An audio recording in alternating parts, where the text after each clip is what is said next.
Hello, hello. Thank you for being with us today. I have Wonderful. my first question for you. So, can you please introduce yourself and also tell me a little bit about yourself from a personal and professional level? Yeah, sure. So I'm Erin Johnston.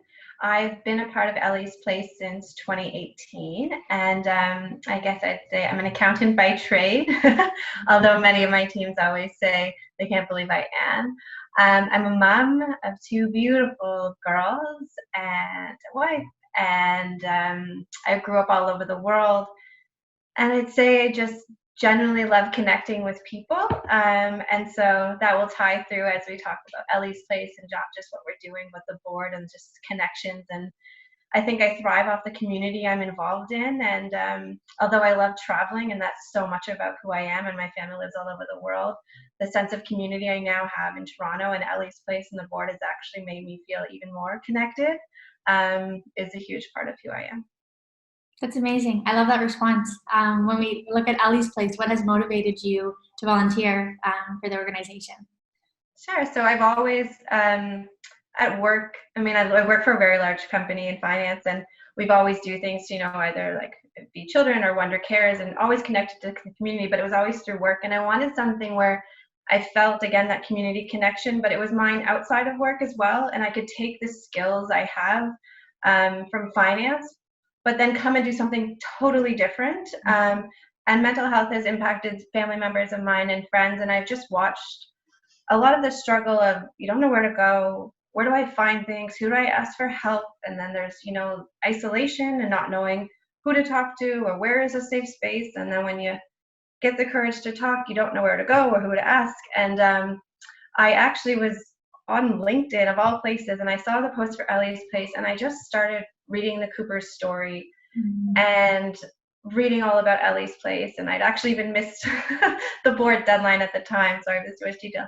And I thought, forget it. I, for the first time in a long time, feel something pulling me, where I want to spend my time and be able to contribute. And I went for lunch with Trixie, who was a member of the board, and Ellis, and just I felt emotional at lunch, and I hadn't even met these people, and warm and connected, and just believed in the cause and saw the gap in our mental health system, and just thought, wow, like I hope they take me.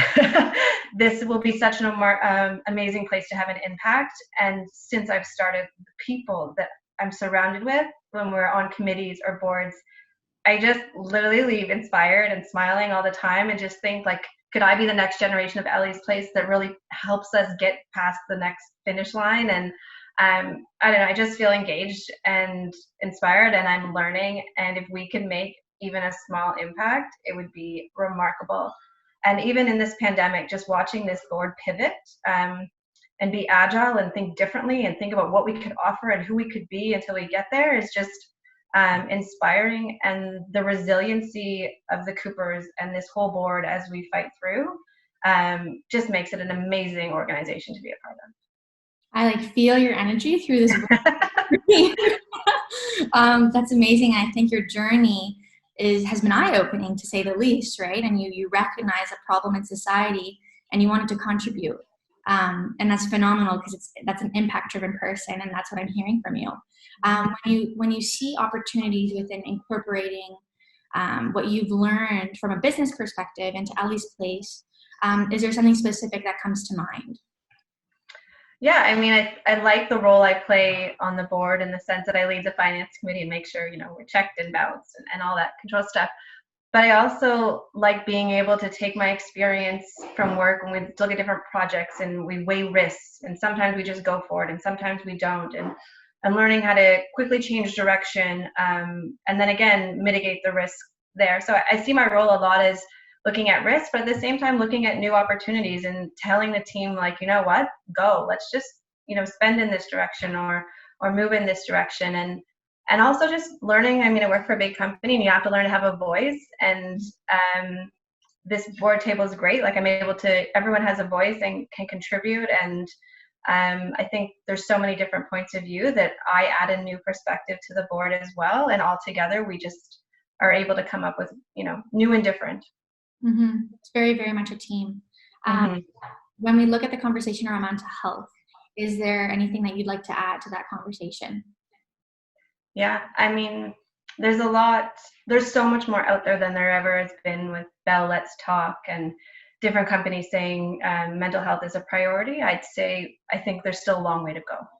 I think, um, on LinkedIn or Facebook and Instagram, everyone keeps talking, but I'd say what I'd like to add to the conversation is not to hide behind those medians and make sure that we're asking our friends and family and, sometimes opening up even when it's scary, because you might be scared to share something about yourself, but in doing so, you might actually help someone else. And so I just think we need to keep talking. And I know we live in a virtual world right now, so maybe it's virtually over the phone, but let's just make sure we don't hide behind those platforms and that we keep the human connection going. And I think that will continue to move mental health forward. I agree completely. And again, sparking conversation will lead to the stigma slowly diminishing. Mm-hmm. And honestly, for me, that's all I can hope for, because that normalizes things, and it's just so important. There's so much power in that. When we look at our tagline, where recovery grows, what does that mean to you? To me, it's possibilities. I mean, it's like gives me energy, but it also means that anyone who's going to come and be a part of Ellie's Pace, to me, it's not this defined, rigid, program. It's about, human growth and their growth and endless possibilities, like how we're going to help, young adults reach their potential, whatever that is for them. And for me, the growth part of it just means not only can we help young adults grow, but us as Ellie's Place are also going to continue to grow and do research and learn new things and help our community grow. And then, I mean, in an amazing long-term way, maybe we'll help parts of Canada grow. So to me, I just find it inspiring, impactful, and just shows that I think if we keep learning and keep reflecting on what we've done, I think we can continue to help our community. 100%. Thank you so much for your time. I think your positive energy, your insights really, demonstrated a very nice discussion. And Ellie's Place is very, very lucky to have you. So thank you. Thank you. I'm so happy to be a part of this.